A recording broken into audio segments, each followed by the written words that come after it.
simple y a lo que se está llegando más rápidamente es a tratar de hacer la fertilización in vitro. O sea, no hay tan buenos resultados en el manejo de la infertilidad masculina, pero vamos a dar algunos conceptos básicos que son importantes tenerlos. Bien, entonces, para tratar de dar una definición, diremos que es la incapacidad de una pareja sexualmente activa que no utiliza métodos anticonceptivos para conseguir un embarazo en un año. Esa es una definición que está vigente de la Organización Mundial de la Salud del año 1995. Entendemos de que ahora por cuestiones, por decir, laborales, la familia ya no es unida, la pareja no es unida. Hay veces uno trabaja en un sitio, otro trabaja en un sitio. Nosotros consideramos que este año de incapacidad sin usar métodos anticonceptivos para conseguir un embarazo, tiene que ser con una convivencia permanente, o sea, dormir juntos, por decir, ¿ya?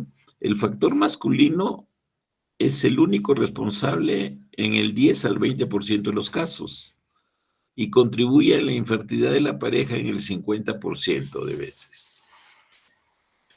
La prevalencia de infertilidad se calcula en 1 en cada 5 parejas en países desarrollados y en los en vías de desarrollo es más bien 1 en cada 7. En el 30-40% de los pacientes con alteraciones del espermatograma o espermiograma, el examen físico y las pruebas de laboratorio no logran objetivar una causa específica de infertilidad, clasificando a estos pacientes como portadores de una infertilidad masculina idiopática. Las diferentes técnicas de recuperación espermática que extraen gametos de diferentes regiones del sistema reproductor masculino han logrado que parejas con factor masculino severo sin tratamiento específico puedan lograr embarazos y descendencia. Factores pronósticos. Tenemos, primero, la duración de la infertilidad. Ya, o sea, el tiempo que ha estado permanentemente conviviendo la pareja y no ha podido contener la esposa, no ha podido tener su embarazo. Entonces, cuando mayor es el tiempo de infertilidad, entonces el pronóstico es más sombrío. Si la infertilidad es primaria o secundaria, o sea, si hay antecedentes de que ha habido un embarazo o que ha tenido un hijo, ¿no? El varón. Y secundaria también, porque en algunas oportunidades tiene un hijo y pasa tiempo, varios años, de repente con la misma pareja o con otra pareja y no puede concebir, ¿no? Los resultados del análisis del semen, o sea, cuanto más alteraciones hay en el semen, en cuanto a la movilidad, el número, las formas en sí de los espermatozoides, entonces cuando es más alterado, el pronóstico es más sombrío. La edad y la fertilidad de la mujer, o sea, pasado los 35 años, disminuye las probabilidades de embarazo en la mujer disminuyen espectacularmente. Entonces, la edad es un factor también que ensombrece el pronóstico para que pueda haber un embarazo, ¿no? Para que se vuelva una pareja fértil. En cuanto a las causas de la reducción de la fertilidad masculina, las podemos dividir en 4 áreas principales. Los trastornos endocrinos y sistémicos, generalmente relacionados con el hipogonadismo secundario. o sea, el hipogonadotrófico, que representa un 5 al 15%. También tenemos otras causas de reducción de la fertilidad masculina, los defectos testiculares primarios en la espermatogénesis, que representan el 70-80%, de los cuales la mayoría tiene dispermatogénesis idiopática, un defecto aislado de la espermatogénesis sin causa identificable. Otra causa de reducción vendrían a ser los trastornos en el transporte del esperma, que representan un porcentaje bajo de 2 al 5%. Y tenemos también otra área importante, la última, la infertilidad masculina idiopática, que representa del 10 al 20%. La infertilidad masculina idiopática se debe extinguir de la dispermatogénesis idiopática. La infertilidad masculina idiopática describe a un hombre infértil con un análisis de semen normal y sin causa aparente de infertilidad. Mientras que los hombres infértiles con dispermatogénesis idiopática sí tienen análisis de semen alterados o anormales. Esa es la diferencia, ¿ya? Siendo más frecuente en porcentaje la dispermatogénesis idiopática. O sea, cuando el análisis de semen están alterados, ¿no?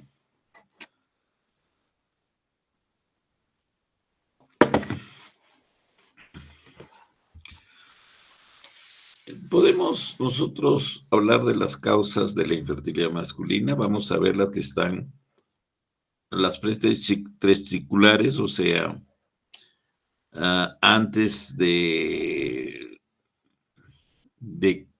la producción de los espermatozoides viables, ¿no? Tenemos el hipogonadismo hipogonadotrófico congénito. Tenemos al hipogonadismo hipogonadotrófico idiopático, la deficiencia aislada del GNRH, también denominada hipogonadismo hipogonadotrófico idiopático. Es una familia de trastornos genéticos que se asocian con defectos en la producción o y acción de la GNRH hipotalámica. El hipogonadismo idiopático puede presentarse con olfato normal, el normósmico o con anosmia. Esta última presentación clínica de IHH con anosmia se conoce como el síndrome de Kallmann, que ustedes ya lo habrán escuchado mencionar. Además, muchos de los hombres tienen defectos faciales de la línea media, daltonismo, dificultades auditivas, agenesia renal, cincinesias y también puede haber clitorquidia. Otra causa pretesticular tenemos las mutaciones de las subunidades de la gonadotrofina que causan hipogonadismo hipogonadotrópico. Tenemos también la deficiencia congénita combinada de hormonas hipofisiarias. Ya cuando la alteración está en la misma gonada, tenemos, o sea, las causas testiculares, tenemos la patología hipofisiaria, tumores, enfermedades infiltrativas e infartos. Patología suprarrenal, tumores e hiperplasia suprarrenal congénita. Estas, son las causas pretesticulares, infecciones sistémicas, incluyendo las virales y la tuberculosis, neoplasias sistémicas a uso de esteroides anabólicos. Esto es también, se ve últimamente bastante, ¿no? Por el uso inadecuado de los esteroides. sobre todo en hombres jóvenes. Y las causas testiculares, o sea, la alteración propia de la gonada, tenemos el varicocele, tenemos el síndrome de Klinefelter y tenemos también microdeleciones del cromosoma Y, tumores de células germinales, tumores de las células de Leydig y las de Sertoli, falla testicular idiopática, daño vascular o traumático, las orquitis severas previas, exposición a gonadotoxinas como la quimioterapia, radiación, fármacos, calor, etcétera. Tenemos causas posttesticulares, o sea, una vez ya este, formado el espermatozoide y viable, pueden haber causas más allá de la gonada. Tenemos la obstrucción epididimaria congénita, rara, bien rara, la iatrogénica, más frecuente, la iatrogénica, que se puede dar, pues, por decir, cuando en forma negligente se quiere hacer una exéresis de un quiste de epidimo en un varón joven. Entonces se puede producir una obstrucción del epididimo o también pueden ser postinflamatorias. Entonces aquí la principal causa es que haya habido una inflamación o infección en el epididimo, ¿no? Obstrucción de conductos deferentes congénita, es rara también. La iatrogénica, en cirugías que pueden darse en el tratamiento quirúrgico de hernias y también en las postinflamatorias. Obstrucción de los conductos eyaculadores, bien raro, pero puede darse también. Y disfunción sexual o eyaculatoria. O sea que no haya una manera de expulsar el semen, ¿no? Por un problema de falla en la erección o en la eyaculación misma. Entonces, en cuanto a la infertilidad masculina, vamos a ver pues de que en primer lugar, o sea, la más frecuente no se sabe, o sea, es idiopática. Es un porcentaje de un 35%. Idiopática tenemos el varicocele, se relaciona más o menos con la infertilidad masculina en un 18%. Antecedentes de criptorquidia también. Infección de glándulas accesorias masculinas, la orquiepididimitis. Drogas o tóxicos pueden producir un 8%, también cuestión genética, 6%, endocrina, 5%, y otras etiologías, un 5%. Este es el cuadrito importante que hay que resaltar en la clase, ¿no? Es importante porque nos sirve para poder nosotros catalogar a un hombre como infértil. Los valores actuales de referencia son los publicados por la Organización Mundial de la Salud en el año 2010, derivados de un estudio poblacional internacional de hombres fértiles. Los valores anormales se definieron como los que se encuentran bajo el percentil 5 y son los siguientes. O sea, esto sí hay que manejarlo porque es para diagnosticar infertilidad masculina. Entonces, el volumen seminal, cuando es menos de 1.5 mililitros, entonces está asociado a infertilidad masculina. Ustedes saben que el volumen seminal normal es de 3 a 5 mililitros, ¿no? Por eyaculado. La concentración de espermatozoides, cuando es menos de 15 millones por mililitro, entonces es anormal, es infértil, es un varón infértil. Imposible que pueda concebir. Lo normal es de 39, 40 millones por mililitro, ¿ya? El número total de espermatozoides, o sea, del eyaculado, ah, si es menos de 39 millones de espermatozoides o menos de eyaculado, entonces es un paciente etiquetado como infértil masculino. Morfología, cuando las formas normales, si son menos del 4%, entonces etiqueta de varón infértil. La vitalidad, 58% de vivos, o sea, tiene que ser más de este porcentaje. La motilidad progresiva, o sea, que avance el espermatozoide, debe ser mayor de 32%. La motilidad total progresiva más no progresiva en el infértil es de 40% o menos. El pH normal debe ser de 7.2. Los leucocitos deben ser menor de 1.000.000 por mililitro. Terminología importante. Estos son palabras que se deben usar actualmente porque antes habían diversidad de denominaciones que ahora se ha acordado de que se debe usar la terminología que vamos a decirle. La oligozoospermia es cuando hay menos de 15 millones de espermatozoides por mililitro.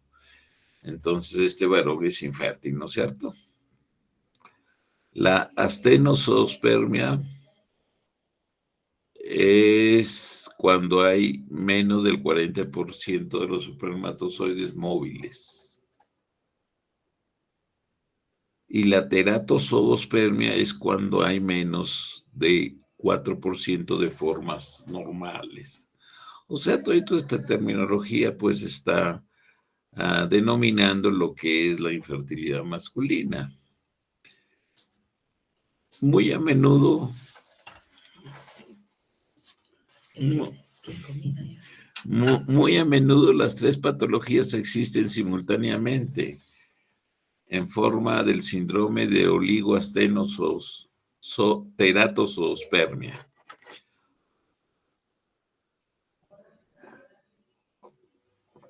Cuando un varón es catalogado con este síndrome, pues es infértil totalmente y es bien complejo, casi imposible que pueda revertirse este estado de volviéndose un hombre fértil. Entonces, ¿qué estudios debemos hacer nosotros cuando estamos frente, no rutinarios, sino hay veces son, por decir, tenemos que elegir cuál de ellos practicar, ¿no? Porque de rutina, el mejor estudio es hacer un espermatograma y número de espermatozoides. Eso es lo básico, lo fundamental. Pero en algunas oportunidades uno puede decidir hacer una investigación hormonal. Las disfunciones endócrinas son más prevalentes en los varones infértiles, eso se sabe, que en la población general. Pero son raras, es raro que haya una alteración hormonal. Hay que dosar folitropina, FSH, hormona luteinizante, LH, y la testosterona si hay alteraciones en el semen. En la zoospermia se debe distinguir si la causa es sustitutiva o no. Un valor, esto es importante. Azoospermia, o sea, la ausencia, o sea, no hay ningún espermatozoide en el eyaculado. Se debe distinguir si es problema por obstrucción de los conductos de la vía excretora o no. Un valor, ahí sí es importante dosar FSH.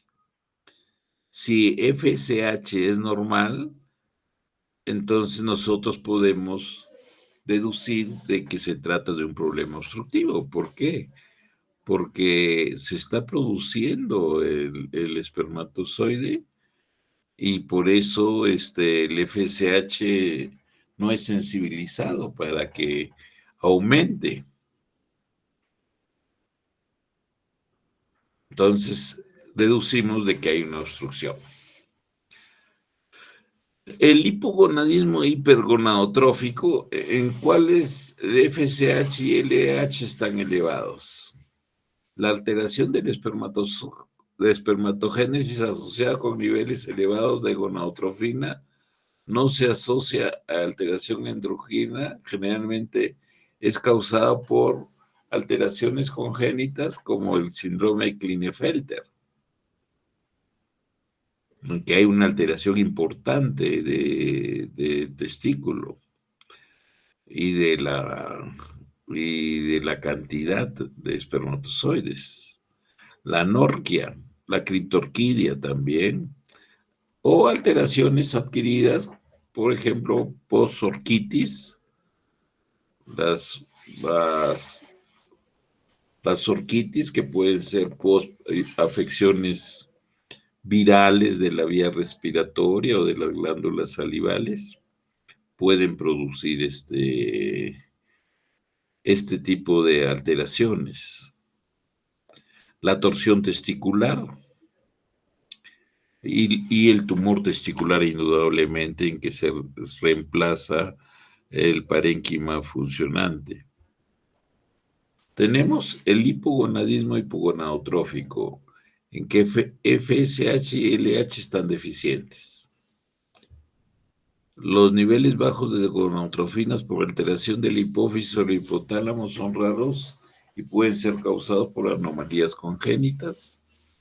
Tenemos el hipogonadismo hipogonadotrófico idiopático, el síndrome de Kallmann, en que hay un déficit congénito de hormona liberadora de gonadotrofina y anosmia o hiposmia asociada a esa alteración en el olfato. Anomalías adquiridas, enfermedad hipofisial adquirida, tumor o enfermedad granulomatosa. Y factores exógenos tenemos los fármacos, los esteroides anabolizantes, también la irradiación. Entonces, ¿qué es lo importante, pues, hacer en el caso de infertilidad masculina? Hay que hacer se asocia a que infecciones genitales pueden inducir la producción de radicales libres de oxígeno espermatotóxicos. La gonorrea y la clamidia trachomatis pueden causar obstrucción del aparato genital, o sea, esa es la asociación que puede haber con infertilidad masculina. De hecho, las epidimitis, las orquipidimitis, están relacionadas en un buen porcentaje a problemas de infertilidad en el varón.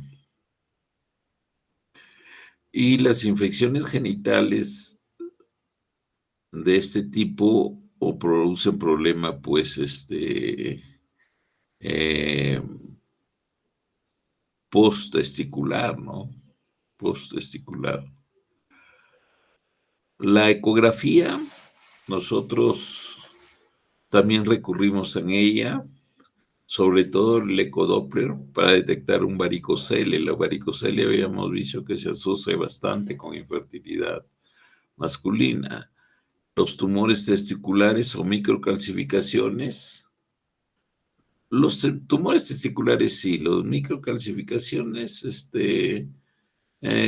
prácticamente se han descartado en los últimos años como relacionados a la génesis o al anticipo de la presentación de un tumor testicular. Entonces, no los debemos considerar tanto, pero el tumor testicular ya instalado, sí. La ecografía transrectal está indicada si el eyaculado es menor de 1.5 mililitros. Si ustedes recuerdan, es incompatible con una capacidad de fertilidad en el varón. Es cuando su eyaculado es menos de 1.5 mililitros.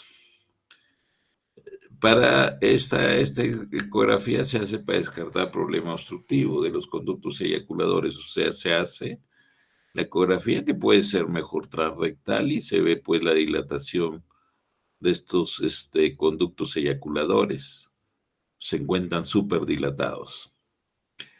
Nosotros recurrimos también a la biopsia testicular para, en los casos de azoospermia, o sea, cuando no hay ningún espermatozoide en el eyaculado, entonces nosotros nos interesa saber cómo está el testículo y hacer un estudio anatomopatológico para ver si las estructuras son normales, la producción de, de los espermatozoides, no la línea de los espermatozoides está normal. Y también haciendo estudios paralelos con los niveles de FSH normales. Sirve para diferenciar la insuficiencia testicular de la obstrucción del aparato genital masculino. O sea, nosotros hacemos la biopsia en los casos de azoospermia y si nos informa el anátomo patológico que el parénquima testicular y la línea la línea de la formación de espermatozoides está normal, entonces deducimos de que el problema es posttesticular, que es un problema obstructivo. Pruebas genéticas pueden incluir el cariotipo. Se puede hacer un cariotipo para ver si hay alguna alteración genética. Anomalías cromosómicas. Se recomienda el cariotipo para hombres infértiles con concentraciones séricas elevadas de FSH y LH y una concentración de espermatozoides inferior a 10 millones por mililitro. El síndrome de Klinefelter es la anomalía cromosómica sexual más común, o sea, es un 47XXY.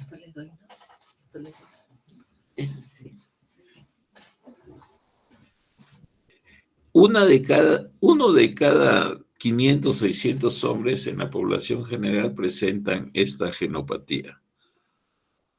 Y en azoospermias no obstructivas puede tener una frecuencia de 1 en 7 hombres.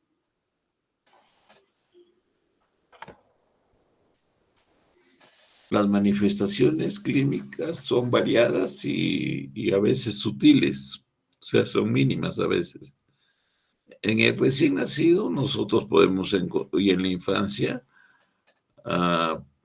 se puede encontrar en el Klinefelter una criptorquidia bilateral, un pene pequeño, un escroto bífido,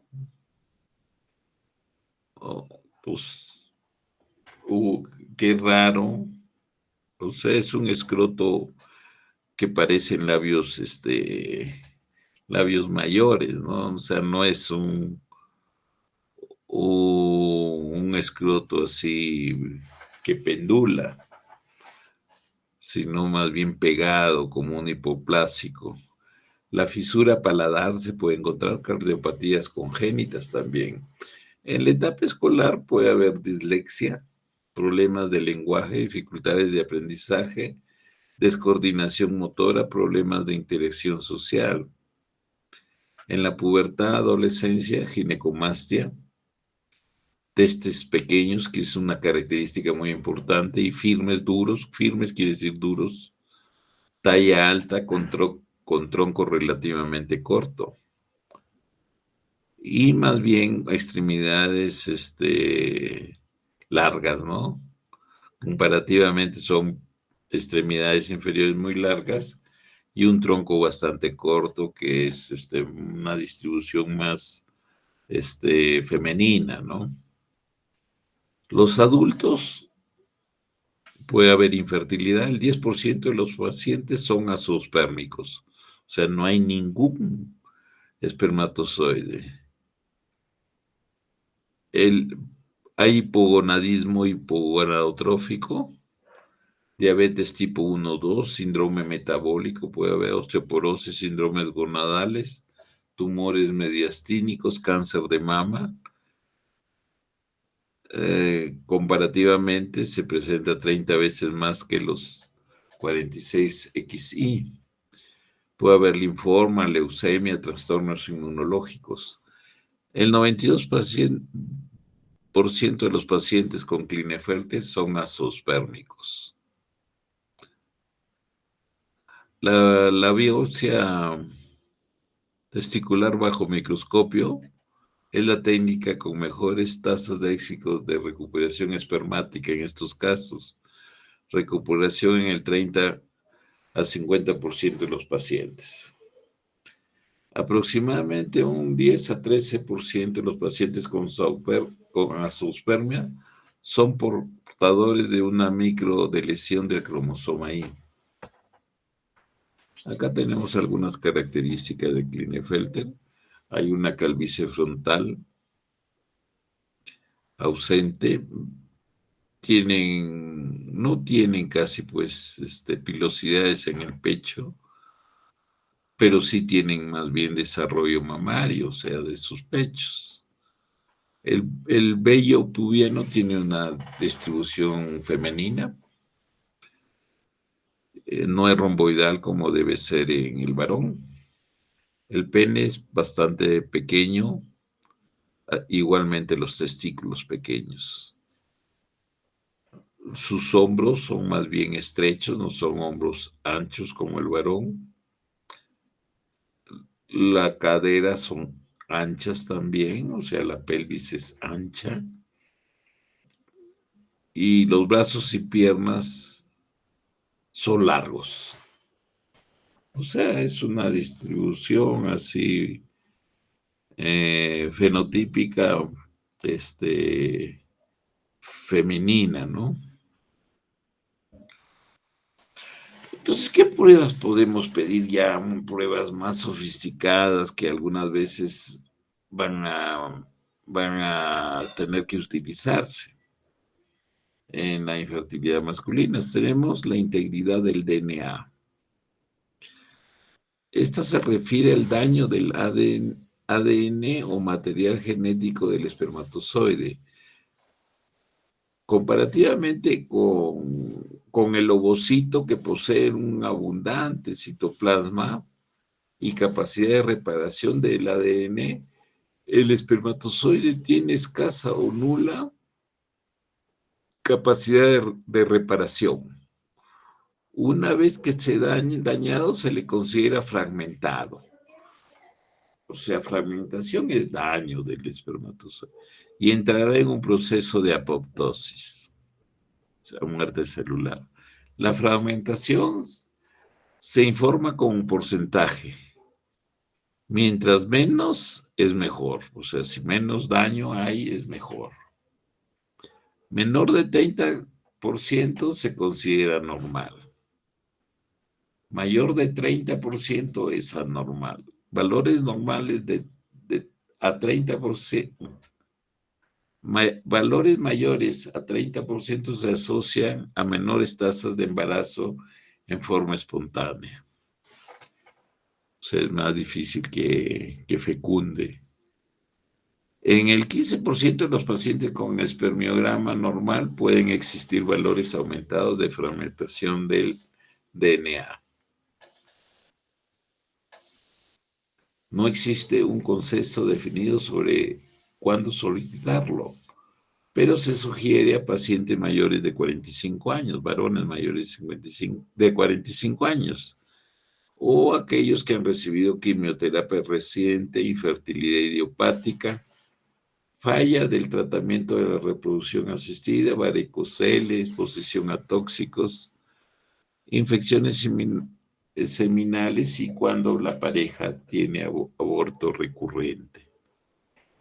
Anatómicamente se considera que la fragmentación ocurre preferentemente en la zona del epidídimo, o sea, es un fenómeno posttesticular.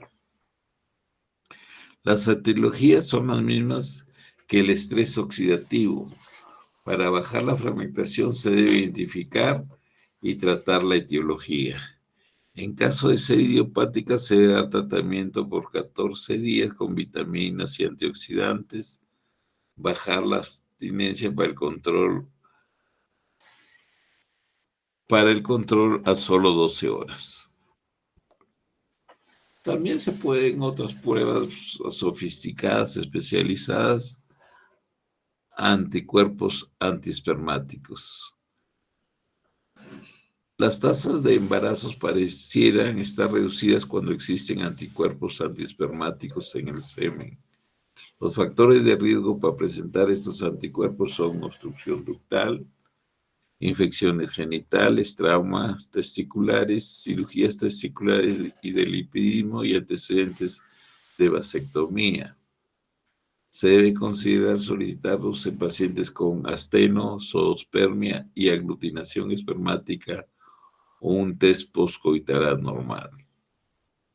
El test postcoital, otra prueba así especializada que rutinariamente no se pide, es la examinación microscópica del muco cervical realizado antes de la ovulación. Unas horas después de la relación sexual determina si los espermatozoides alcanzan y penetran la barrera del moco cervical. Puede ser útil en casos de semen hiperviscoso, infertilidad no explicada, concentración espermática normal, en eyaculado de alto o bajo volumen y en casos de anatomía peniana anormal. Otras pruebas que se pueden hacer, tenemos las pruebas de función espermática, la prueba de penetración espermática, evalúan la capacidad de adhesión y penetración de los espermatozoides en el ovocito. Entonces, en cuanto a la epidemiología, la distribución de las causas femeninas y masculinas de la infertilidad no ha sido bien definida, pero según un estudio que se hizo por la Organización Mundial de la Salud, entre el 82 y el 85, 1982-85, el 20% de los casos se atribuyeron a factores masculinos puros, el 38% a factores femeninos y un 27% a ambos. Y también hay un 15% en que no se encuentra, pues, no se puede identificar si es un factor masculino porque son absolutamente normales. O sea, un 15% de parejas normales son infértiles y no se llega a saber nunca cuál es la causa de la infertilidad.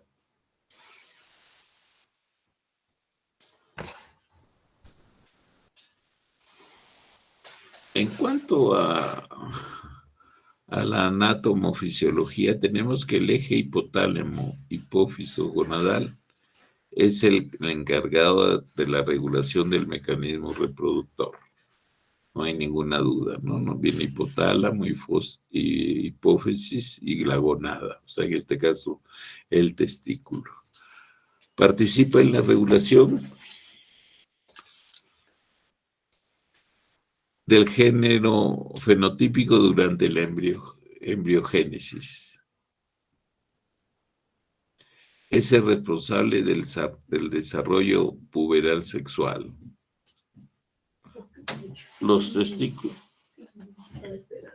Los testículos desempeñan funciones endocrinas y exocrinas mediante la producción de testosterona y la formación de espermatozoides.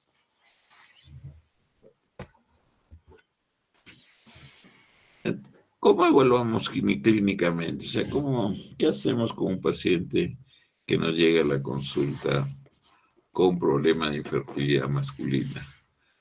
Tenemos lo básico que hay que pedir. Los componentes esenciales en la evaluación incluyen hacer una historia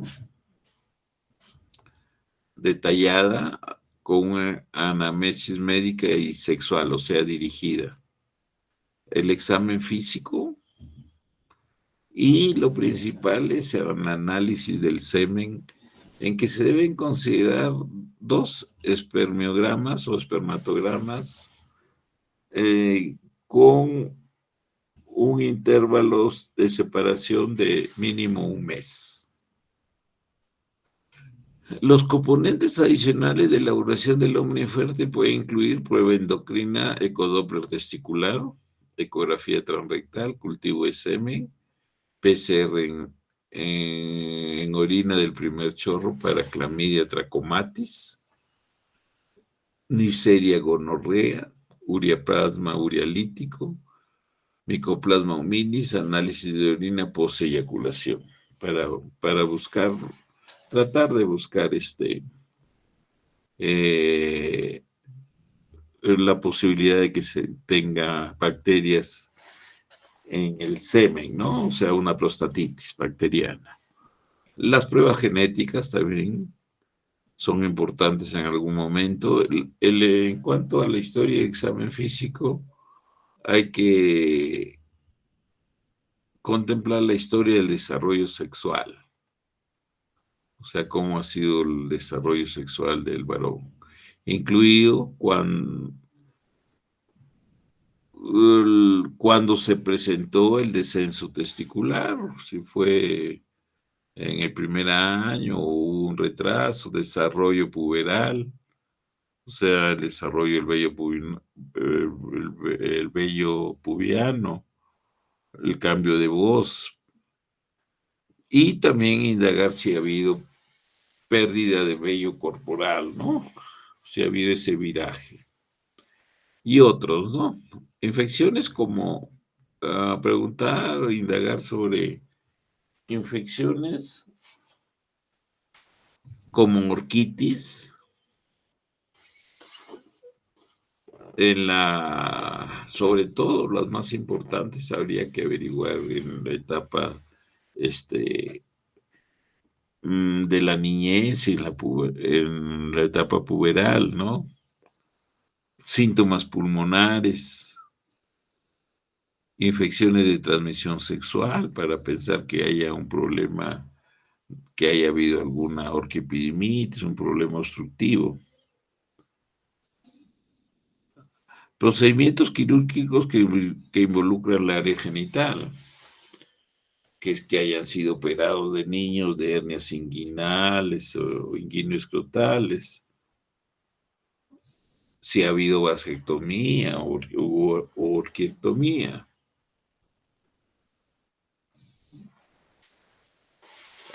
Indagar sobre la utilización de drogas y exposiciones ambientales que incluyen alcohol, tabaco, marihuana, opiáceos, radioterapia, esteroides anabólicos, corticoides, quimioterapia citotóxica, medicamentos que causen hiperprolactinemia y exposición a sustancias químicas tóxicas, como los pesticidas. La historia sexual, incluido la libido, la frecuencia de las relaciones sexuales y las evaluaciones previas de fertilidad si han habido en el hombre y en la mujer, en su pareja. Hay que evaluar la obesidad, los signos evidentes de endocrinopatías que pueden causar infertilidad masculina. Puede haber signos de disfunción tiroidea o síndrome de Cushing. El análisis del semen es la evaluación del laboratorio clave de la pareja masculina en una pareja infértil. O sea, el análisis de semen es clave. Hay que aferrarnos a él y solicitarlo y evaluarlo, analizarlo bien. La muestra idealmente debe obtenerse después de 5 días de la abstinencia eyaculatoria, tanto con penetración o por masturbación, ¿no? Tiene que haber un periodo de abstinencia de idealmente de 5 días. De ser posible, se recolecta la muestra en el consultorio mediante la masturbación. Si no, pero puede ser en el domicilio si se lleva al laboratorio rápidamente antes de 1 hora.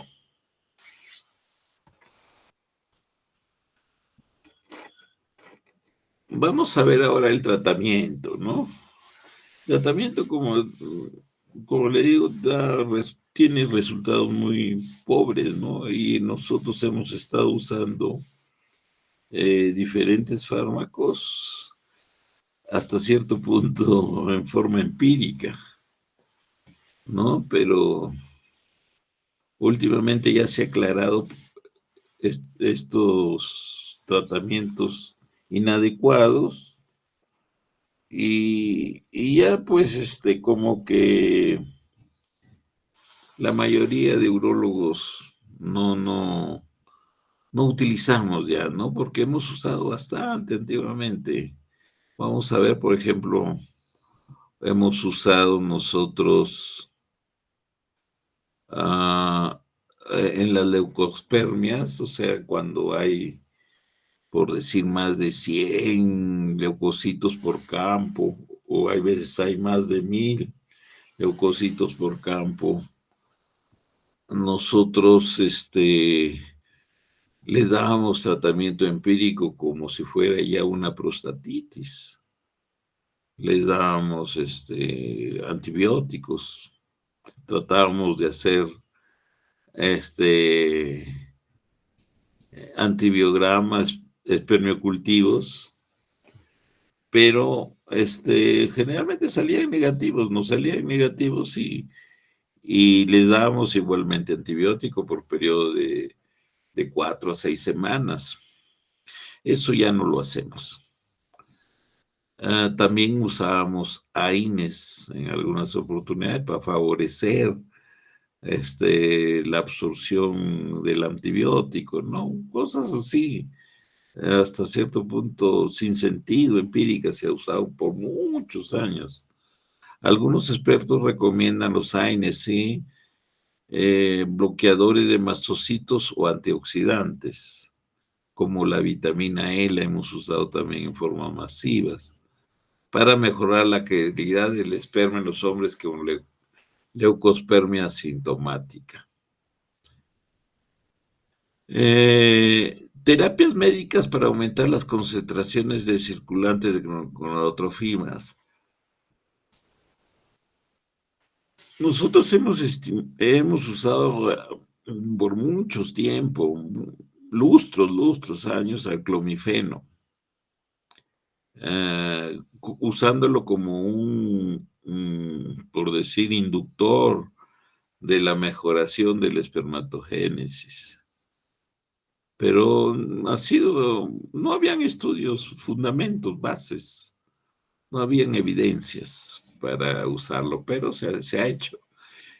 Se usaba también inhibidores de la aromatasa o terapia con gonadotrofinas incluso para las espermatogénesis idiopáticas. Si no se sabía la causa, ¿cómo se podía usar un fármaco? O la infertilidad masculina idiopática. Entonces, con los resultados bien, pues, insatisfactorios. Entonces, últimamente ya no se usa prácticamente. Y ya no usamos antibióticos en las leucopermias, ya no usamos, pocos usan vitamina E, no sirve. Se dan así cantidades mínimas de antioxidantes, pero los resultados, no hay relación directa entre el uso y los buenos resultados.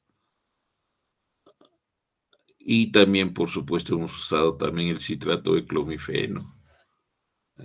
Meses seguidos, les dábamos 3, 6 meses, ya 50 miligramos por día. Los cambios del estilo de vida, de alguna manera favorecen, ¿no? Y se deben tratar de implementar, aconsejar de que en la medida posible, por decir, se sugieren prácticas de estilo de vida saludable para hombres infértiles. Hay poca evidencia que los cambios del estilo de vida mejoren la infertilidad. No hay evidencia, pues, pero se supone que cuanto la actividad física, por decir, el estado mental, que no haya estrés, todo eso, una buena alimentación sana, deberían mejorar y ser útiles en el manejo de los varones infértiles. Pero no, como acá se está viviendo, no hay evidencia inferencial de que por decir evitar de fumar o de consumir marihuana. El alcohol se sabe algo, ¿no? De que favorece el aumento de los estrógenos, pero y eso de alguna manera, influiría en el deseo sexual del varón, ¿no? Sobre ese aspecto nomás, pero en la fertilidad netamente, en la formación de buenos espermatozoides, no tiene relación. La obesidad podría ser útil para optimizar la espermatogénesis. El alcohol y la obesidad podrían ser útiles para optimizar la espermatogénesis. Son estudios que se han hecho, pero así muy aislados y no han sido corroborados. Lo que sí, pues, nosotros sabemos de que el varicocele está siempre asociado, en un elevadísimo porcentaje, está asociado a infertilidad. Se calcula que de todos los hombres infértiles, por lo menos un 30, 40% tienen varicocele. Por eso hay que ir a buscar el varicocele. Y si está presente, hay que,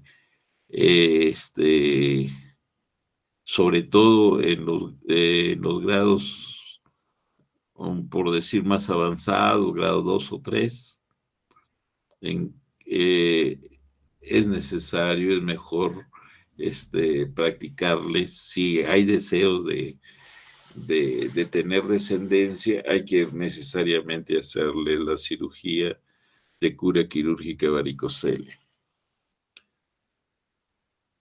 Entonces, eh, en general, pues se sugiere la reparación quirúrgica del varicocele en hombres infértiles, sí hay que hacerlo, sobre todo aquellos que tienen alteración en la calidad del semen, o sea, ya tienen este, alteración en el número, en la motilidad o en las formas. Entonces, en ellos hay que hacerles necesariamente la cirugía. O también cuando hay varicoceles muy grandes de grado 3, aparte de que son antiestéticos, sabemos de que a la larga va a llevar una atrofia del testículo o mínimo una hipotrofia, entonces es mejor operarlos. La reparación quirúrgica también es razonable en hombres que tienen o no infertilidad con varicoceles grandes que causan síntomas, por decir, el síntoma que produce el varicocele es un dolor raro, un dolor tipo ardor, asociado con la actividad física, uh, por decir, no exagerada, pero siempre relacionado con la actividad física, por decir, cuando van al gimnasio, hacen un deporte, o juegan fútbol, o juegan básquet. Después de algunas horas empiezan una molestia tipo ardor a nivel del hemiescroto izquierdo con irradiación a la zona de inguinal del mismo lado, ¿no? No se recomienda la cirugía de varicocele en hombres infértiles con varicoceles no palpables, o sea, de grado 1.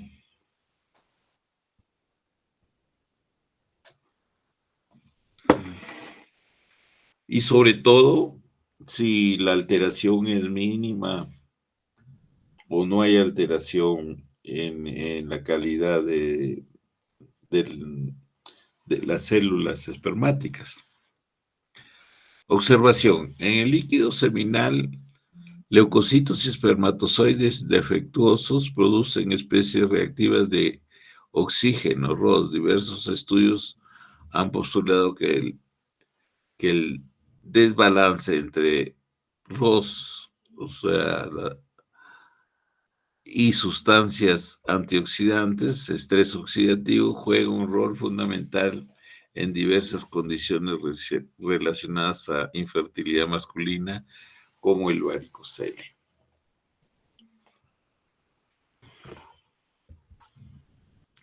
Entonces, las técnicas quirúrgicas de varicocelectomía hay de acuerdo a la experiencia del cirujano, a las preferencias, hay diferentes abordajes. Nunca el varicocele se debe abordar vía escrotal. Generalmente se hace antes del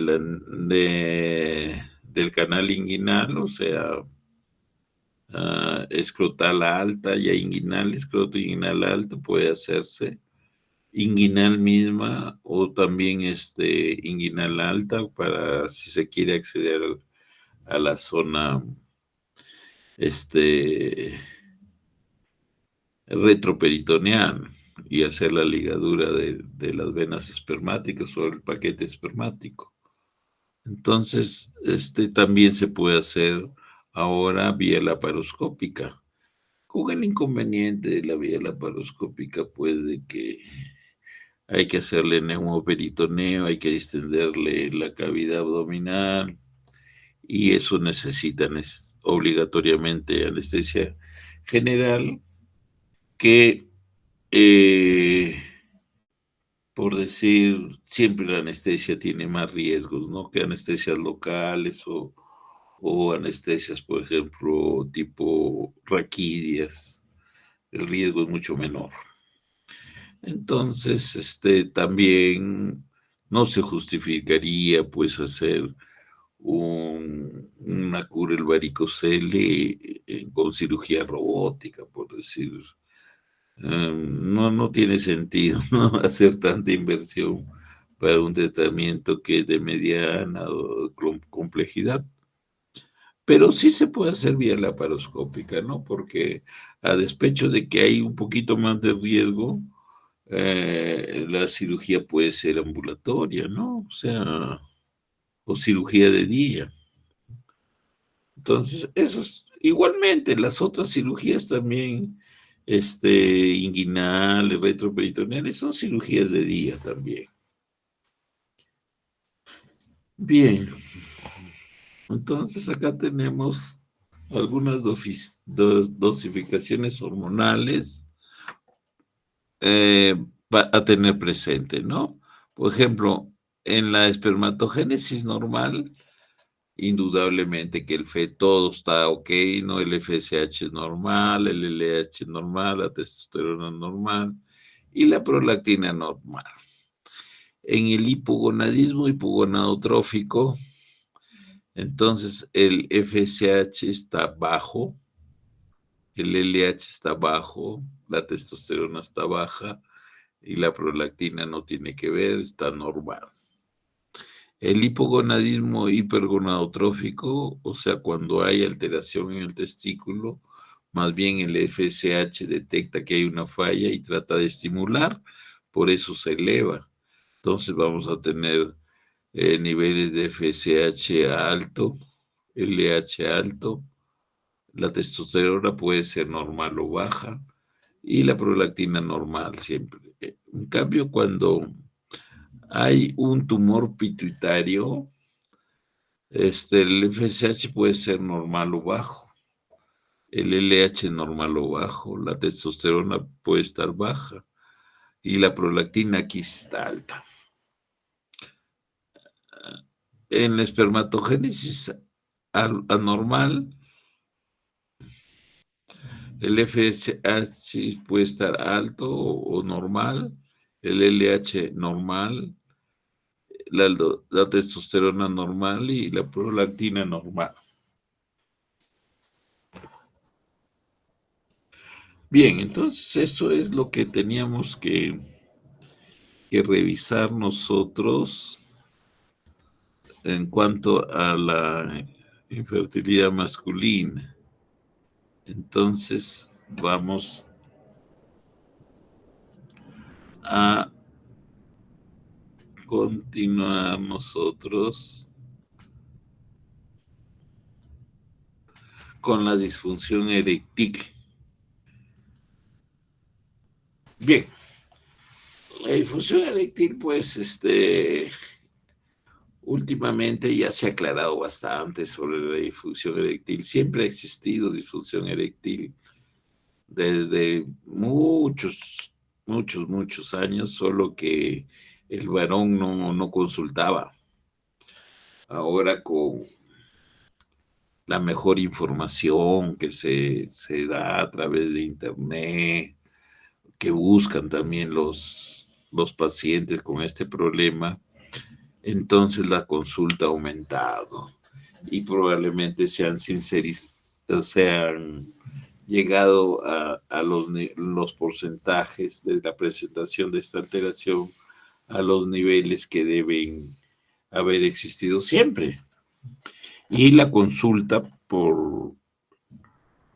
antes había cierto grado de vergüenza en consultar sobre estas alteraciones, ahora buscan ayuda con más frecuencia, incluso se ve pues de que la ayuda también en varones relativamente jóvenes que pueden estar, por decir, menores de 30 años con este problema. Bien, entonces entonces es la relación de pareja, la, la esfera sexual, un estado normal en la sexualidad influye, determina eh, la estabilidad de la pareja. Cuando ya hay problemas, en el caso de que estamos refiriéndonos a un problema de disfunción eréctil, entonces va a crear inestabilidad indudablemente y puede ser, puede ser definitivamente motivo de disolución de la pareja, ¿no? De separación de la pareja. Entonces es un tema importante. Para tratar de dar una definición, diremos que es una función sexual, es una disfunción sexual, es una disfunción sexual masculina caracterizada por la incapacidad de mantener una relación satisfactoria debido a una erección deficiente. Hay otro tipo de disfunciones que son complejas también, ¿no es cierto? Y frecuentes. Por ejemplo, la eyaculación precoz. La eyaculación precoz, mm, yo diría que es más frecuente que la disfunción eréctil. Y también es bastante consultada. Y es bien difícil tratar una eyaculación precoz porque son problemas multifactoriales. O sea, hay varios factores que influyen en una eyaculación precoz y ahí están inmersos, están metidos a la cabeza problemas de inestabilidad emocional, el estrés, la ansiedad, la depresión, eh, problemas también por decir, de autoestima. influyen en que haya una eyaculación precoz. La eyaculación precoz que nosotros consideramos peligrosa y que debemos tratarla medicamentosamente y ser muy, muy rigurosos en crear conciencia del manejo de este problema, es cuando o es menor, eh, por decir, el tiempo de latencia, el tiempo de permanencia del pene y hasta que llegue el eyaculado en la vagina es menor de 1 minuto. Entonces ahí sí es preocupante. Y hay que darle tratamiento y aconsejar al máximo a ese paciente para que tenga ayuda profesional de otras especialidades, ¿no? Básicamente, pues del psiquiatra, preferentemente antes que el psicólogo. La eyaculación retrógrada puede existir también como alteración. Incluso nosotros también, pues, cuando prescribimos algunos tratamientos alfa bloqueantes, por decir, para producir este tipo de eyaculación, que cuando no está relacionada al uso de fármacos es difícil de manejarla. La eyaculación retardada es bien compleja, es cuando el varón no, más bien, no eyacula. O sea, el tiempo de latencia intravaginal hasta que llegue el eyaculado normalmente está entre 6 a 8 minutos. O sea, eso es lo normal que debe durar una relación sexual desde el momento de la penetración.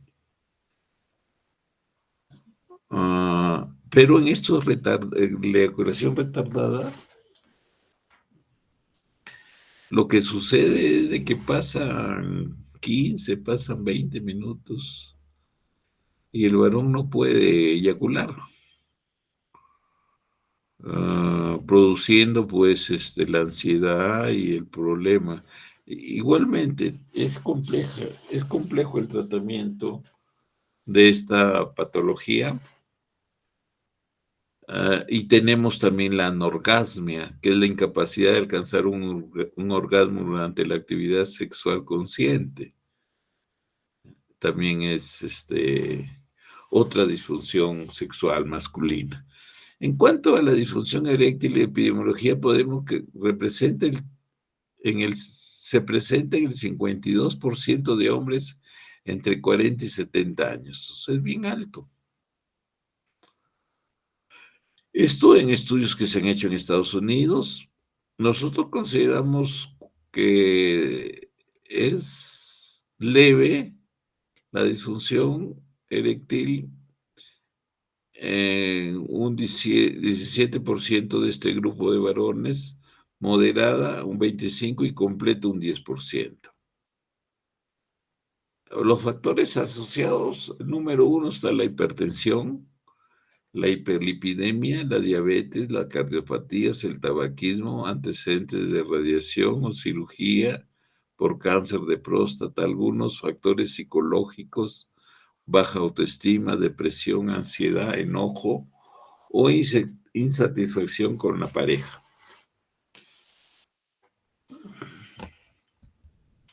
Acá tenemos los ángulos presentes en la disfunción eréctil. Normalmente la erección debe ser plena con una angulación de 20 grados. Eso sería lo normal, ¿no? Media, cuando no hay angulación y generalmente se presenta en varones con buena erección,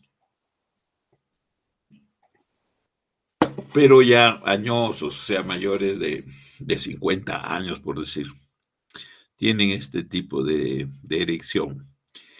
Y en la disfunción eréctil más bien están asociadas ya problemas de angulaciones hacia la parte de abajo. Y la impotencia es cuando ya el pene no se erecta nada y es prácticamente pendular, ¿no? Como con angulación de 90 grados hacia abajo. En cuanto a la fisiología de la erección peniana, tenemos que la erección se puede lograr pues por estimulación de la zona genital, una estimulación táctil, y por eso esto es importante en pacientes que tienen traumatismo vértebros medulares, ¿no?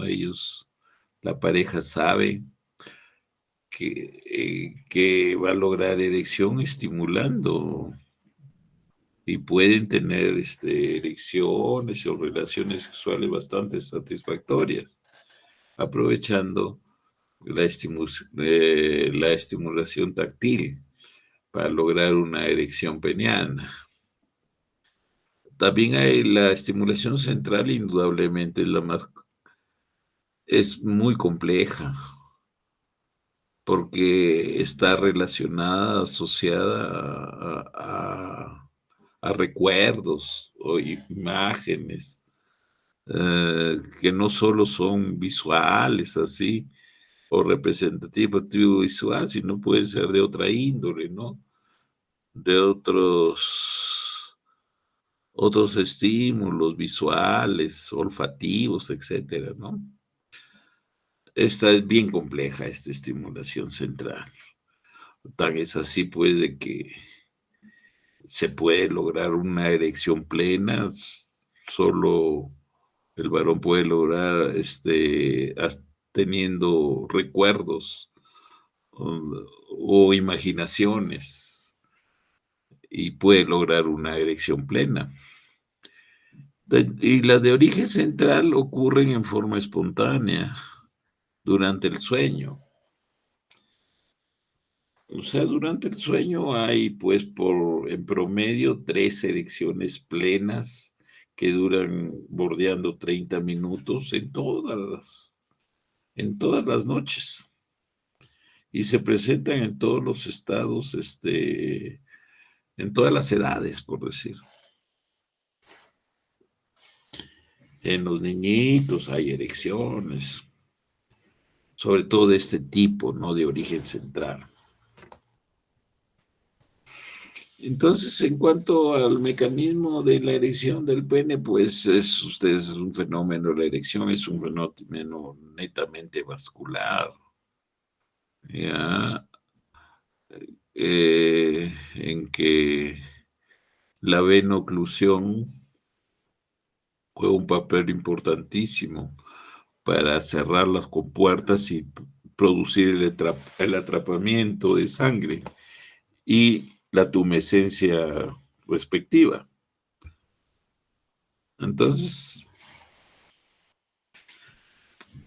vamos a ver las fases de la erección. Entonces, la primera fase sería la flácida, que hay un flujo arterial y venoso mínimo. La segunda sería latente de llenado, hay un flujo aumentado. Algo de agrandamiento del pene. La fase de 3 sería de tumescencia, aumenta la presión ya intracavernosa.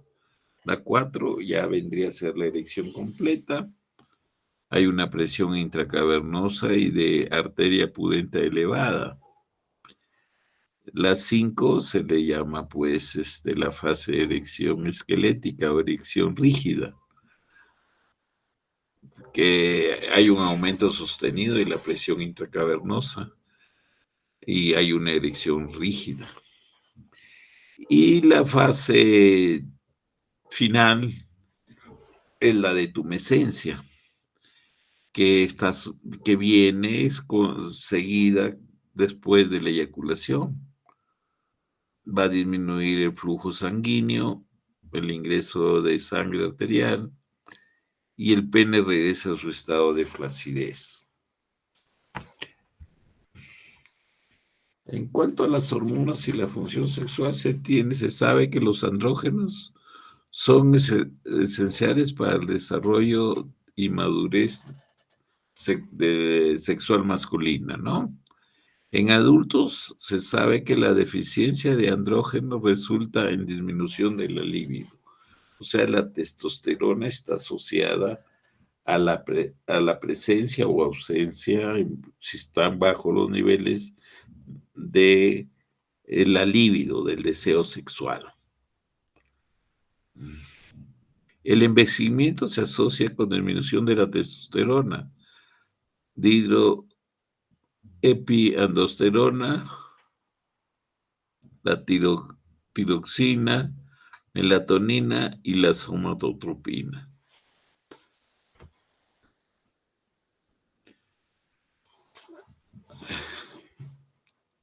Los neurotransmisores y farmacología de la erección. Tenemos los nervios adrenérgicos, median la erección del pene. La noradrenalina controla la flacidez y la detumescencia. Los nervios colinérgicos producen relajación de la musculatura lisa y la erección por inhibición de los nervios adrenérgicos y liberación de óxido nítrico del endotelio por la acetilcolina. Entonces, esa es la fisiología de la erección, ¿no? Básicamente, la liberación de ciertas sustancias que van a favorecer la venoclusión y, la detumescencia más bien por la noradrenalina, ¿no? En cuanto a la clasificación de la disfunción eréctil, de acuerdo a la Sociedad Internacional de Medicina Sexual y la Sociedad Internacional de Impotencia, tenemos las causas, la clasificación es de psicógenas, orgánicas y psicógenas. Las psicógenas tenemos del tipo generalizado, el tipo situacional. El situacional está relacionado con la pareja, relacionado con el desempeño y trastorno psicológico de la depresión, ¿no? La depresión está asociada con disfunción eréctil. Las orgánicas tenemos las neurogénicas, hormonales, arteriales, cavernosas, inducidas por fármacos. Y la más frecuente es la orgánica y psicógena, ¿no? Antes se creía que todo era psicógeno, pero no. Después, en un momento, vino la contraparte y se pensaba que mucho más frecuente eran las orgánicas. Pero en realidad parece que lo más frecuente es la asociación de ambos, ¿no? Problemas tanto orgánicos asociados con problemas psicológicos, psicógenos. ¿Cómo influyen los trastornos psicológicos? El comportamiento sexual y la erección peniana son controlados por el hipotálamo, la corteza cerebral y el sistema límbico. Los posibles mecanismos opuestos son desequilibrio de neurotransmisores centrales, exceso de inhibición del centro de la erección medular por parte del tallo encefálico, inadecuada liberación de óxido nítrico y exceso de actividad simpática. Así es como los trastornos psicológicos van a producir la disfunción eréctil. Trastornos neurogénicos, el 20% de la disfunción eréctil es de origen neurogénico, que se debe a patologías periféricas, alteraciones en el nervio cavernoso pudendo o centrales. Y también hay asociado a trastornos hormonales. El hipogonadismo, tumores hipotalámicos hipofisarios, tratamiento con estrógenos o antiandrógenos. Esto es lo que usamos nosotros a veces para tratar la hiperplasia benigna y próstata. Podemos producir problemas de disfunción eréctil. En las orquiectomías, indudablemente también. Causan disfunción eréctil, la hiperprolactinemia, síndrome de Cushing, la enfermedad de Addison, el hipertiroidismo, el hipotiroidismo, secreción reducida de testosterona y prolactina elevada. Se presenta esa combinación, ¿no? En el hipotiroidismo. Trastornos arteriales. Tenemos congénitos, postraumáticos o secundarios a una enfermedad arterial sistémica generalizada. La disfunción eréctil aparece 2 años antes de la enfermedad coronaria. ¿Esto qué quiere decir? Que el varón ya pasado los 50 años puede, como un síntoma inicial, puede presentar una disfunción eréctil. Y después ese ya es por decir, una predicción de que puede, de a partir de 2 años, un poco más, puede ser un infarto de miocardio. Ya. Factores de riesgo relacionados con insuficiencia arterial son la hipertensión, la hiperlipidemia, la diabetes, el síndrome metabólico, el ciclismo de distancias largas, la incapacidad física, el tabaquismo y el consumo de alcohol. La arteriopatía puede ser extrapeniana o intrapeniana, envejecimiento, arteriosclerosis, como en la diabetes. Trastornos cavernosos referidos a la disfunción veno-oclusiva cavernosa, ejemplo, cambios degenerativos, traumas, etc. Disfunción eréctil inducida por fármacos, tenemos los antipsicóticos, los antidepresivos, los antihipertensivos, los diuréticos, los tiacídicos, la espironolactona, disminuye la libido y presenta además ginecomastia, el uso de opiáceos, antirretrovirales y la cimetidina. Los antiandrógenos que usamos nosotros los urólogos para la hiperplasia benigna de próstata también producen un 5% de los usuarios pueden presentar este problema de disfunción eréctil. Tenemos la finasteride, que ya es antiguo, y la dutasterida, que es la que se usa actualmente. El uso de estrógenos, el ketoconazol, el acetato de ciproterona. Esto lo usamos básicamente nosotros en casos de cáncer de próstata metastásico. Sensibles a la acción hormonal todavía, ¿no? En un inicio les podemos dar como estrógenos el dietilestilbestrol, el ketoconazol, el acetato ciproterona, la bicaglutamida y agonistas de la luliverina también, ¿no? Envejecimiento y enfermedad sistémica. El periodo latente entre la estimulación sexual y la erección aumenta. Las erecciones son menos turgentes. La eyaculación pierde fuerza. El volumen eyaculatorio disminuye y el periodo refractario entre erecciones se alarga. Esto con el envejecimiento. ¿Qué quiere decir? Que no pueden haber dos relaciones sexuales con buena erección y con eyaculado en intervalos cortos, por decir menores de 1 hora o de media hora. En el envejecimiento, se alarga este periodo refractario. Generalmente tienen que pasar 8 o 10 horas para que pueda haber nuevamente una buena erección con eyaculado, ¿no? Y también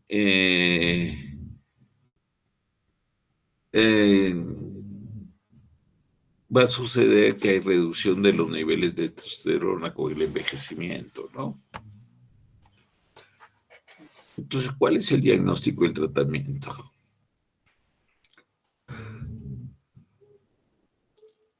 Tenemos antecedentes médicos y psicosociales. Tenemos que indagar antecedentes médicos, sexuales y psicosociales. Hay que hacer una exploración física y análisis de laboratorio. Evaluar el sistema genitourinario, endocrino, neurológico, vascular, medir la presión arterial, el ritmo cardíaco y en algunas oportunidades, no escasas probablemente, hacer un examen digital rectal. Los exámenes de laboratorio incluyen glicemia, el perfil lipídico obligatorio, hay que pedirle en disfunción sexual en la consulta externa. Si viene directamente por la consulta de disfunción sexual, obligatoriamente tenemos que pedir glicemia, medirle la presión arterial, pedirle el perfil lipídico, o sea, colesterol, triglicéridos fraccionados, el colesterol, triglicéridos, y en algunos casos dosar testosterona total y la libre, ¿no? No siempre. Lo anterior sí es obligatorio, o sea, pedir glicemia y perfil lipídico y tomar la presión arterial, ¿no? Hay un cuestionario de validación internacional de la erección, de la función eréctil, así como hay para la hiperplasia benigna y próstata, ¿se acuerdan? El IPSS. Hay también un cuestionario de validación. Hay 15 elementos y una versión reducida de 5.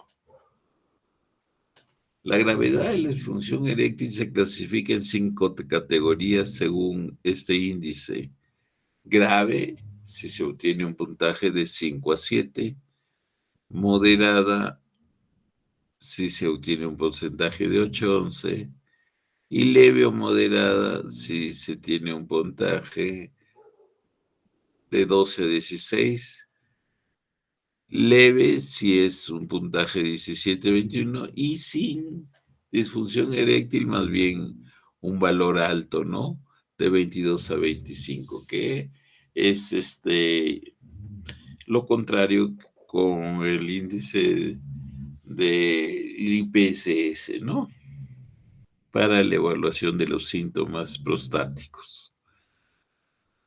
Hay prueba avanzada de disfunción eréctil, se hacen algunas pruebas en algunas oportunidades. La prueba de la función vascular peniana.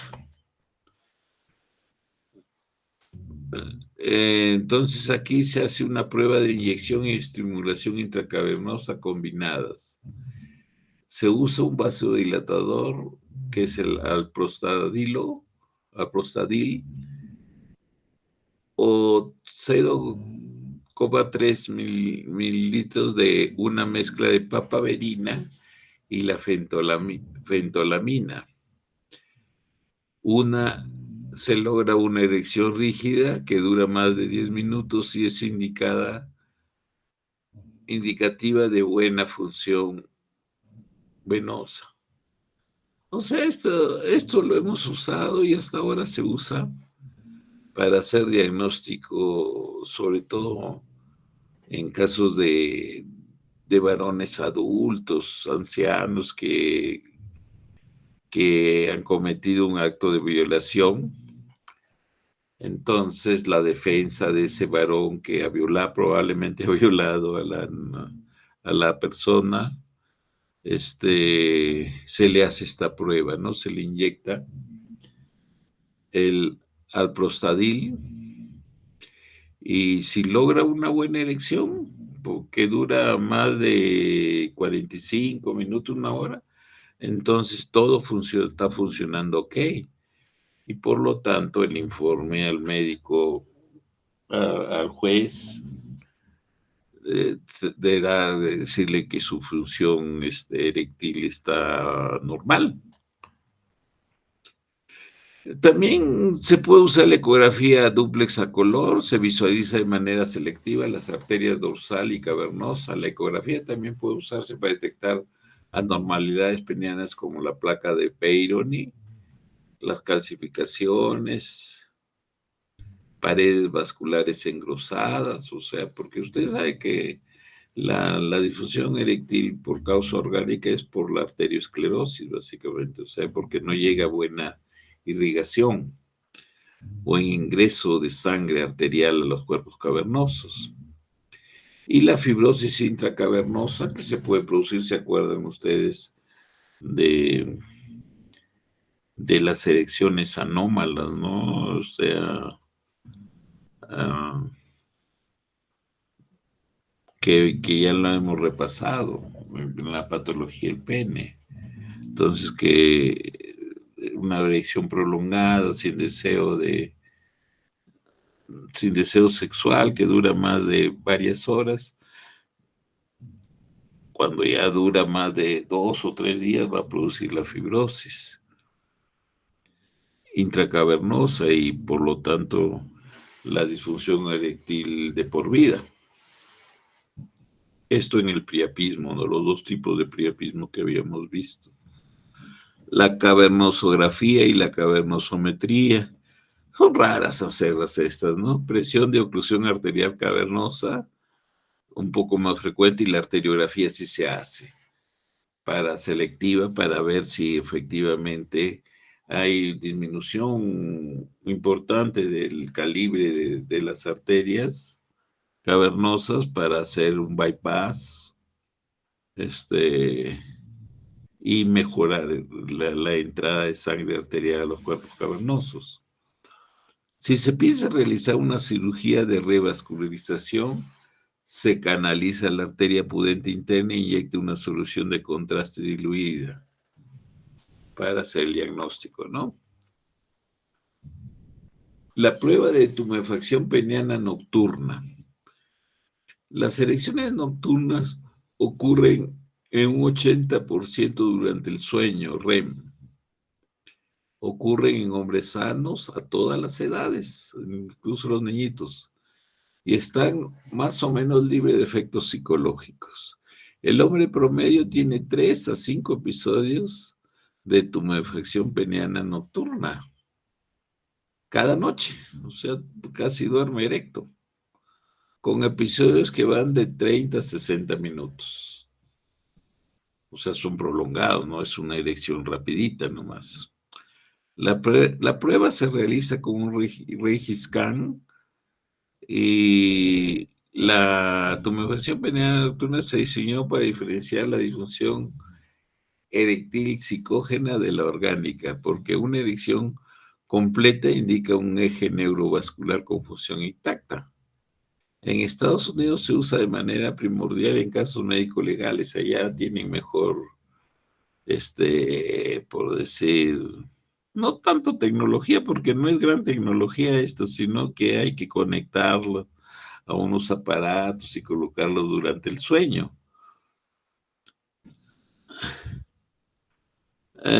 O sea, en Estados Unidos se utiliza en casos médicos legales o casos complicados de disfunción eréctil, además de en casos de investigación también.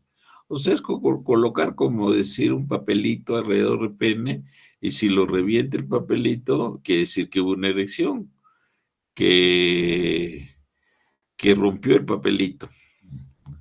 Y también indudablemente se ponen algunos para medir presiones, algunos dispositivos, ¿no? La evaluación psicológica, la disfunción eréctil psicogénica es la incapacidad permanente de lograr o mantener una erección satisfactoria para el desempeño sexual, que se debe principalmente a factores psicológicos o interpersonales. Hay varones que tienen disfunción eréctil selectiva. O sea, que con determinada mujer hay buena erección y con determinada mujer, que en algunas oportunidades incluso puede ser la esposa o la compañera sexual permanente, no hay erección. Entonces eso sí entran de este grupo, ¿no? La disfunción eréctil psicogénica. Estudios de laboratorio que hay que hacer, esto sí hay que pedir siempre, ¿no? La glucosa, el perfil lipídico, la testosterona matutina, La prolactina, FSH, LDH, CP, ya hay casos más, mm, o sea, por decir, más complejos, que hay que ampliar los estudios. También hay estudios opcional con el PSA, el TSH, la creatinina, etcétera, que se pueden solicitar. Tratamiento no quirúrgico de la disfunción eréctil. Los inhibidores de la 5-fosfodiesterasa oral son el tratamiento de primera línea para la disfunción eréctil debido a su eficacia, su facilidad de uso y su seguridad del paciente. Hay que hacer cambios en el estilo de vida. La disfunción eréctil está relacionada con enfermedades vasculares arterioscleróticas coronarias y periféricas. El síndrome metabólico caracterizado por obesidad central, lípidos anormales, desregulación de la insulina y hipertensión limítrofe, el ejercicio regular, dieta sana, abandono del tabaquismo, uso limitado del alcohol, pueden reducir el riesgo o mejorar la disfunción subyacente. Se debe perder 10% de peso corporal mínimo. Cambios de medicamentos también, si hay casos de hipertensivos que están causando disfunción, se debe cambiar a fármacos que incluyen antagonistas de alfa adrenoreceptores, bloqueadores del canal de calcio e inhibidores de la enzima convertidora de angiotensina, que producen mucho menos porcentaje de disfunción eréctil. La depresión se debe cambiar en depresión se debe cambiar hacia el bupropión, la buspirona y mirtazapina. La hormonoterapia. En el hipogonadismo más disfunción eréctil se debe usar andrógenos. Si no hay respuesta a inhibidores de la 5-fosfodiesterasa, usar testosterona se puede usar. Se tiene el ciprionato o el enantato de testosterona. Viene en inyección intramuscular, 250 miligramos cada 2 semanas. Hay presentaciones transdérmicas que ya llegaron al Perú, de 4 miligramos al día. Otra presentación en gel también hay, otras presentaciones en gel que tienen 100 miligramos de testosterona a diario que se coloca en la zona de los hombros y en el abdomen. Efectos adversos de reemplazo de testosterona. Tenemos la eritrocitosis, producen apnea, pueden producir apnea del sueño, no inducen al cáncer de próstata en hombres con próstatas normales y también con valores de testosterona que no estén en niveles normales bajos. La presencia de cáncer de próstata o de mama es una contraindicación absoluta para su uso. Tratamiento farmacológico oral, o sea, tenemos en la primera línea los inhibidores de la 5-fosfodiesterasa, que son el tratamiento de primera línea. Tenemos el sildenafil, el vardabenil, el tadalafil, el avanafil. El tadalafil tiene una duración de acción más prolongada, nomás aproximadamente 48 a 72 horas. Y el avanafil tiene un inicio más rápido. Inicio más rápido, estábamos hablando de 15 minutos. La mayoría de ellos, su efecto empieza a ser efectivo a partir de 1 hora de haber consumido. La justificación para el uso de inhibidores de la 5-fosfodiesterasa se basa en el papel de la vasodilatación inducida por el óxido nítrico. Entonces, que está mediada por el monofosfato de guanosina cíclico, el GMP, para iniciar y mantener una inyección. La detumescencia se asocia con el catabolismo del GMP cíclico por la enzima 5-fosfodiesterasa. Los inhibidores de las 5-fosfodiesterasa actúan aumentando este es el mecanismo de acción realmente. Ya es importante saber esto. Puede venir en el examen de repente esto. Los inhibidores de las 5-fosfodiesterasa actúan aumentando los niveles del GMP cíclico intracavernosos mediante la inhibición competitiva de la enzima 5-fosfodiesterasa. Y como resultado, aumentan tanto el número como la duración de las erecciones en hombres con disfunción eréctil. ¿Ya? O sea, a ese nivel actúan los inhibidores de las 5, actúan aumentando los niveles de GMP cíclico. ¿Ya? Produciendo pues una inhibición competitiva de la enzima 5-fosfodiesterasa. O sea, dando sildenafil inhibe la acción de esta y aumenta el GMP cíclico y por lo tanto no se da la detumescencia, sino que persiste la erección. Los inhibidores de las 5-fosfodiesterasa no funcionan sin suficientes señales ambientales, o sea que tiene que haber el estímulo para que haya erección, porque no se puede indicar y que se vaya a dormir el paciente. Tiene que indicarse y que haya el estímulo después de una hora, generalmente, como decimos, hay el estímulo para que se logre la erección correspondiente. O sea,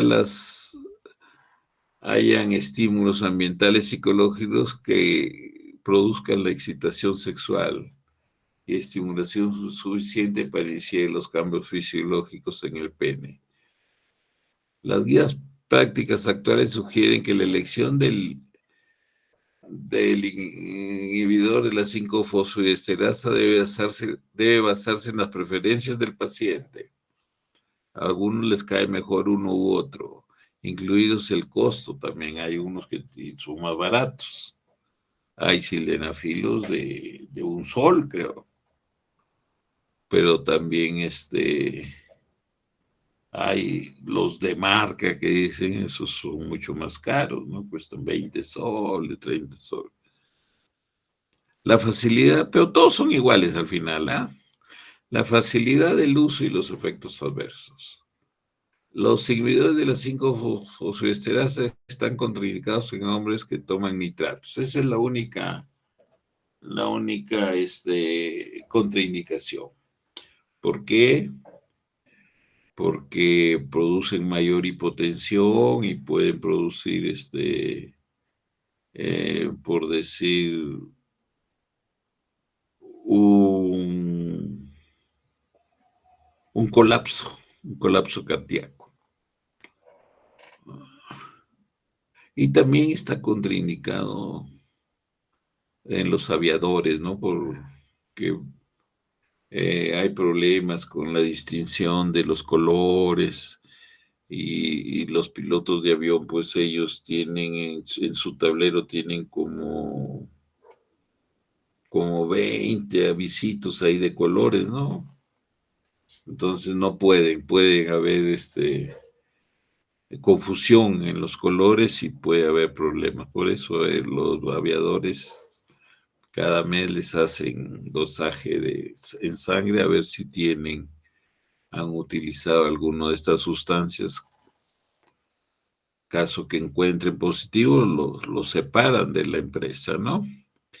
El sildenafil debe tomarse por vía oral con el estómago vacío. Ese es lo que hay que advertir a los pacientes.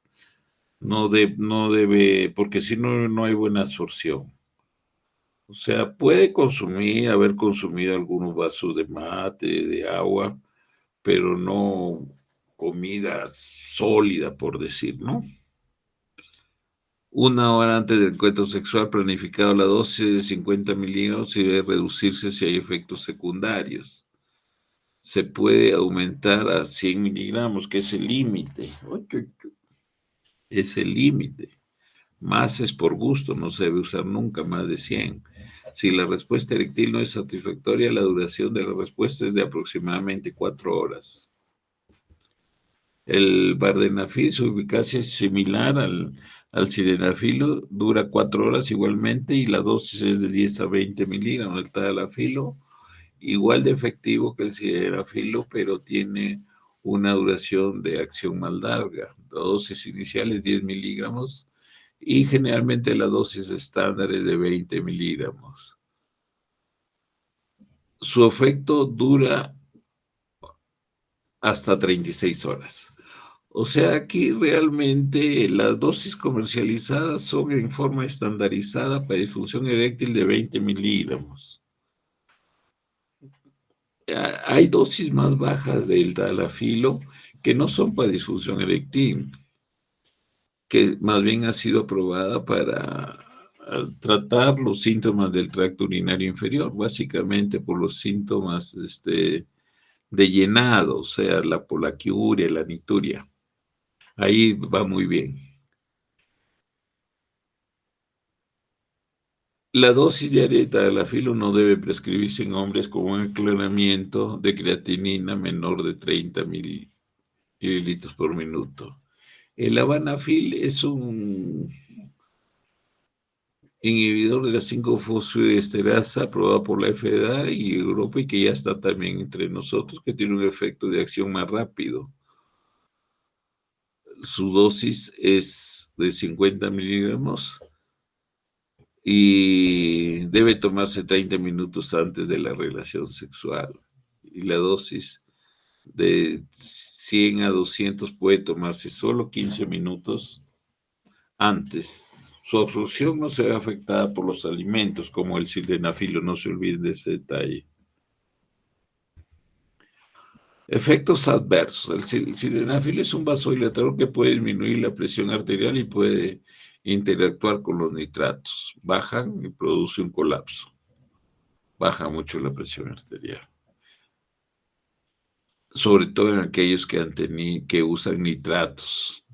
Y los que usan nitratos son los que han tenido un infarto de miocardio previo. Los eventos adversos incluyen sofocos, cefaleas y dispepsia en el 12, 11 y 5% respectivamente. Se describe congestión nasal, pueden ocasionar visión azul. El inhibidor de la 5-fosfodiesterasa reacciona en forma cruzada con el inhibidor de la 6-fosfodiesterasa que está presente en la retina y desempeña un papel en la visión del color. Se presenta en 3% de los casos. La visión azul no se ha informado en vardenafil, tadalafil ni avanafil. Se han reportado casos de pérdida de la audición temporal. Pueden aumentar el riesgo de presentar melanoma maligno, pues los inhibidores de la 5-fosfodiesterasa pueden promover la síntesis de melanina in vitro. Terapias de segunda línea son lo que se usaba antiguamente, ¿no? Cuando recién se empezó a usar, antes de que se descubra el sildenafilo, que ha sido a fines del siglo pasado, antes se usaban las inyecciones intracavernosas del alprostadil.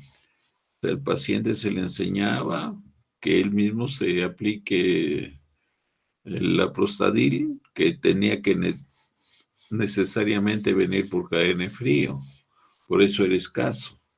Se le enseñaba cómo aplicarse con angulación de 45 grados, unas agujitas pequeñas, se infiltraba y tenía una erección buena, pues, por 1 hora más o menos. Bueno, solo que el problema es que a veces el paciente tenía vergüenza o miedo, entre comillas, de aplicarse el mismo, iba al médico y salía de la consulta totalmente con una erección muy, muy visual, muy manifiesta, ¿no? Y tenía que correr a su encuentro sexual. Tratamiento quirúrgico, tenemos las prótesis penianas y esto se debe usar solo para hombres que no pueden usar o que no han respondido a la terapia de primera y segunda línea. Entonces a ellos les queda solamente el tratamiento quirúrgico. Esto ya lo habíamos visto, el tratamiento oral. Algunos agentes que inhiben la erección del pene, las prótesis penianas, acá tenemos las prótesis, ¿no? Algunas son semirrígidas, rígidas y otras son inflables. Acá tenemos una prótesis de pene maleable. O sea, se hace por decir, se aperturan los cuerpos cavernosos a cada lado. Los cuerpos cavernosos son como verdaderos cilindros, pues. Entonces ahí se empata estas prótesis y tienen una semierección permanente que funciona para lograr buenas penetraciones. Acá tenemos ya de prótesis con 2 piezas y un mecanismo de activación. Ahí tenemos una prótesis inflable que se logra, el mecanismo de activación está está en la zona, y se coloca en la zona subdérmica, en la zona inguinal, y lo acciona el paciente. Cuando quiere lograr erección, la activa y la desactiva cuando acaba su actividad sexual. Muy bien. Entonces, eso es lo que teníamos para culminar y estar ya listos para nuestro examen, que va a ser el día miércoles a las 6 de la tarde.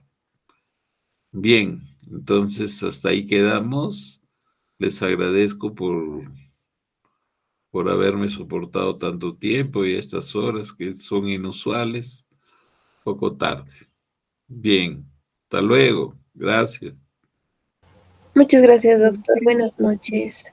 Buenas noches. Chao.